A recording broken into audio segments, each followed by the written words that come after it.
Bom, turma, então hoje a gente vai falar um pouquinho sobre a estrutura geológica. Mas, enfim, o que seria essa estrutura geológica? Ela é a base onde ficam tudo que tá, né? Todos os continentes, todos os oceanos. Então, seria aquela parte de rocha que fica embaixo e que dá sustentação para todas as outras coisas que estão em cima dela, como, por exemplo, o solo, né?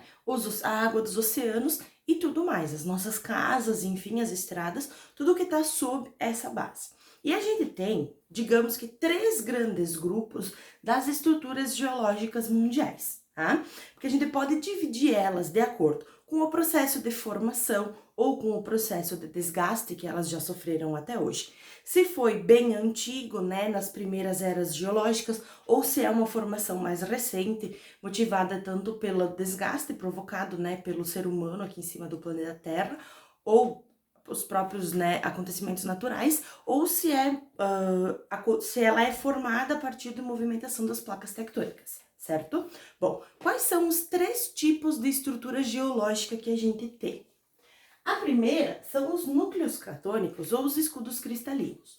O Brasil é formado por dois tipos, né, de estrutura geológica, que é o primeiro, os núcleos cratônicos e as bacias sedimentares. Esses núcleos cratônicos ou os escudos cristalinos, eles são a primeira estrutura geológica que vai se formar.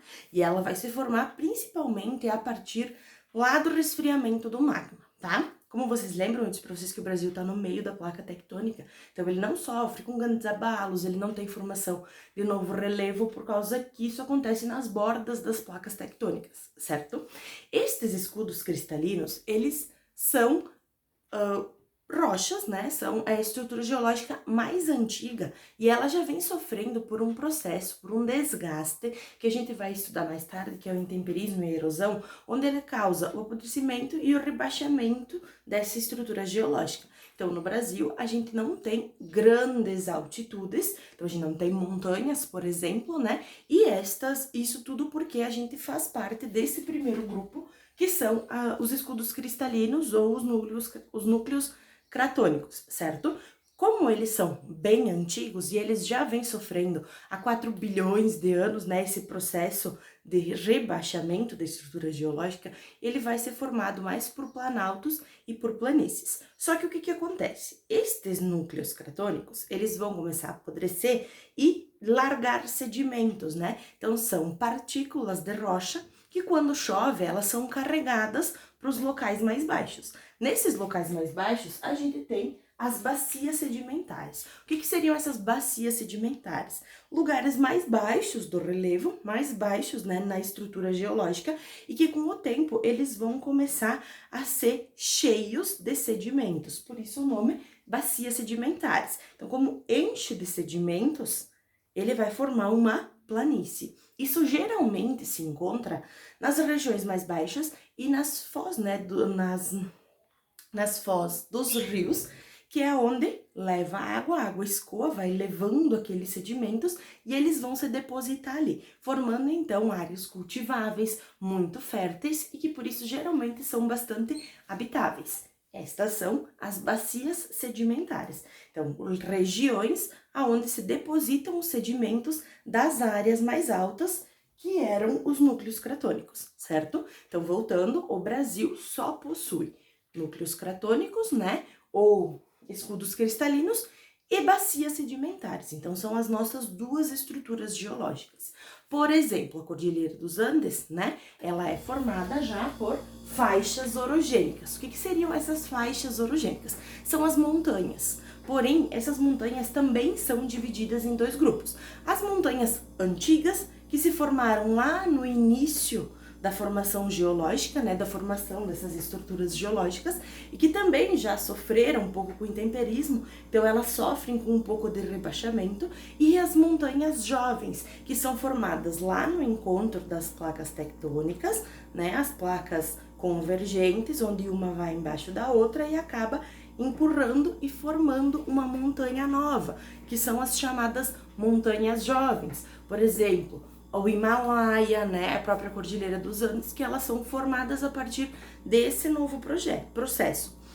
Essas faixas orogênicas, então, ou as nossas montanhas, certo? Elas já têm uma altura maior. Como no Brasil a gente não tem faixas orogênicas, a gente não tem montanhas, certo? E isso seria um pouquinho da estrutura geológica que a gente encontra. Claro que cada lugar vai ter um tipo de rocha base, um tipo de solo diferente, e tudo isso varia daquele processo de formação lá do magma, do que estava naquele magma, certo? Bom, prof, e aí o petróleo, né? Que o petróleo é uma rocha sedimentar, ele é encontrado nas bacias sedimentares. Por quê? Porque tinha os núcleos cratônicos, as bacias sedimentares, então as partes mais baixas do relevo.